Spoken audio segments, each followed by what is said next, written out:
Y'all niggas know about a term called Yahoo boys. This is a popular term that's given to scammers that come from Nigeria and other parts of Africa for doing mad scamming. In particular, a popular one is called romance scams. And an example you probably heard of is a shorty that got zoed for $850K because she thought she was talking to Brad Pitt in the hospital on his dying breath. The whole time, for me, it was just a nigga behind the screen. A regular nigga at that. But I'm making this video because I wanted to explain how Yahoo boys don't only exist in Nigeria, they also exist in corporate America, feel me? In unprecedented ways that you wouldn't expect.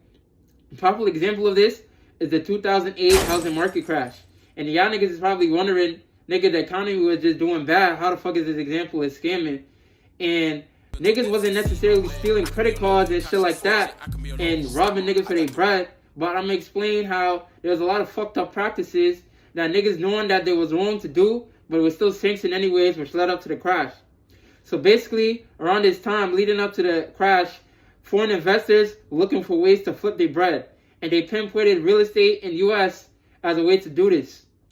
Because there was some shit called MBS, mortgage-backed securities, where niggas could buy equities and these securities because they were like pooled mortgages put into a pot. Right? So now you have a bunch of mortgages put into one pot. So niggas could buy equity and stake in this shit, and then eventually, feel me, get their bread back, feel me, plus more.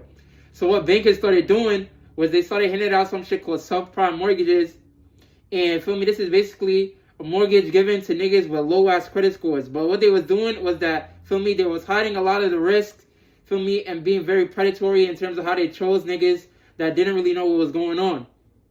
And the higher ups were encouraging this, and because they were banking on the fact that even if these niggas defaulted on their mortgage, feel me, because of real estate was such a big investment at the time, home prices were going up. So they could get back the crib and sell it for higher, plus the money they already got from the nigga that fucked up with his mortgage. In addition to this, there was something called credit default swaps, which is basically niggas was selling insurance for the mortgages, but it was fucked up because the Lehman Brothers and the AIG, the two companies that were the main niggas in this, didn't even actually have the money to cover their insurance. They were just banking on the fact that these mortgages would never fall through, feel me? And all of this shit started tunneling into one of each other, feel me?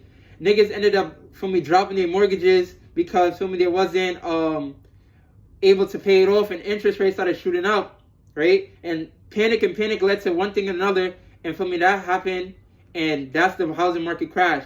And the main takeaway, feel me, I want niggas to get from this is that you want to know, feel me, what's going on, feel me, in the world and how money works before you give that whole ability to another nigga in a bank, feel me, that doesn't know you personally and doesn't know your story, because they may not care for you how you care for yourself and how you should care for yourself.